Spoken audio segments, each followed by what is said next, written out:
السلام الله عليكم ورحمة الله تعالى وبركاته. كلنتي وعن أو ونكسن داوديال هذا هالك أديك داونسان وجنالك وعنا ميديا كسو دوادا مقال وريد كنا قد بدأت كم أغلى دونتان وحكم ذا ميلتريغا إثيوبيا أو لغو أمري إن يسجل كرين قبل كتكريا أينو كو إكادان قبل الذي أي جوجان سدا أمحارية إيو أنفرتا أمركاسنا وحبيهي دكتور أبي أحمد داوديال wararkii ugu dambeeyay ayaynu eegi doonaa ee naga soo gaaray Itoobiya saaxiibayaal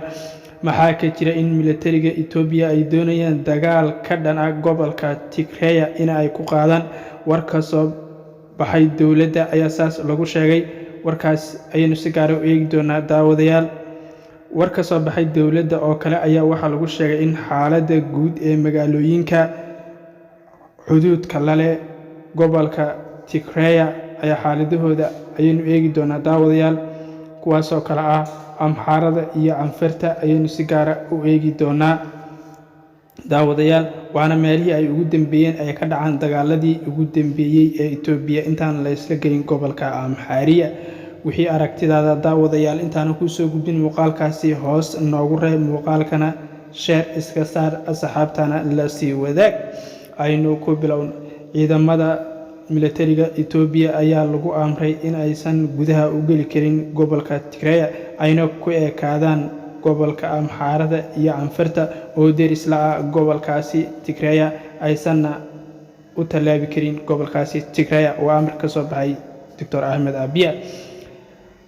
ayaa lagu sheegay madaxa warfaafinta Itoobiya Dr. Lakasa ayaa sheegay go'aanku inuu yahay mid kumeel gaar ah golaha midowga qaranka waa laga gaaray aragtidii laga lahaa maadaama laga xoreeyay TPLF biiri goboladii ay sida sharci darrada ay ku qabsadeen laga xoreeyay kooxda TPLF ee falaagada ah warkaasi ayaa lagu sheegay waraaq ka soo baxday xafiiska Dr. Lakasa daawadayaal sidoo kale waxa uu sheegay in markii loo baahdo in talaabo kale laga qaadi doono ayuu sheegay gobolkaasi daawadeel inta ka horeysana wuxuu sheegay in ciidamada laga ilaaliyo wax dhibaato ah inay soo gaaraan dhibaatooyinkii hore ee soo gaareen ay ugu eekaadaan dhanka kale waxa kale uu sheegay in TPLF ay wadaan qorshe ay doonayaan inay dacwad ku furtaan askartii dagaalka uga dhimatay ee weerarka militariga ku ahaydna in ay ka dhigaan dad shacab ah oo aan wax ay galabsadeen aysan jirin innaba ha ahaatee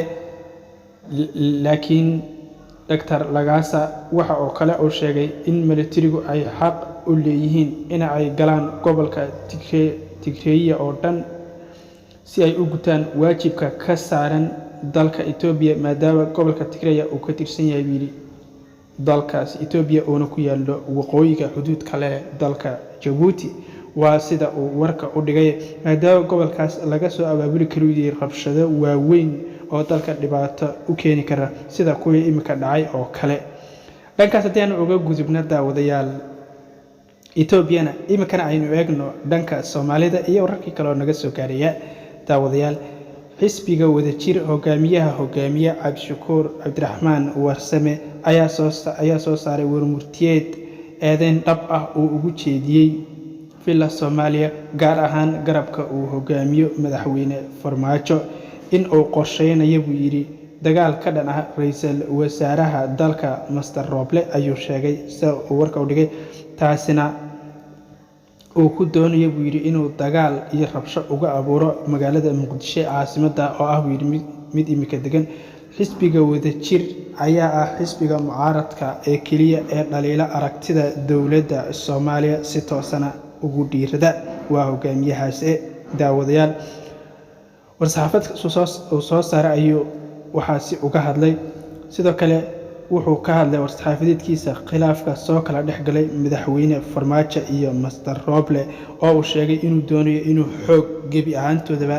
oo ku muqooniyo oo uu dagaal ku qaado si aysan uga hor imaanin waxyaalaha isagu uu damacsan yahay soo sheegay sidoo kale Roble iyo mucaaradku markasta waxay duraan buu yiri doorashadan boobka oo kursi kasta isagu doonayo in isaga oo kaliya loo xiro isaguna uu ku soo baxo meesha madaxtooye maahan buu yiri ee waa Jamhuuriyadda Soomaaliya sida Cabdishakuur Cabdiraxmaan Warsame oo warka u dhigay taasina wuxuu sheegay inaysan dhici doonin buu yidhi dhawaanba waxaa iskhilaafay saad la wada socoteenba madaxweynaha dalka iyo Roble khilaafkaas oo ka dhashay dadkii loo xisaaray 7 qof oo ka mid ah oo sheegay inay ku milmeen oo ay dhankaas u jeerjaraana oo xilka todobada ka qaaday taas ayaa mar labaadna khilaaf ka dhalisay wixii kale ku soo cusbanaada xaggaas iyo Soomaalidana muuqaalin dambe aynu iskula wadaagi doonaa daawadayaal muuqaalkan noo share gareeya leegana iska saar diina kuuna si aad u heshaan wararkii ugu dambeeyay ee Soomaalida iyo caalamka iyo dalka Itoobiya dhamaantiisaba salaamu alaykum wa rahmatullahi ta'ala wa barakaatuh bye bye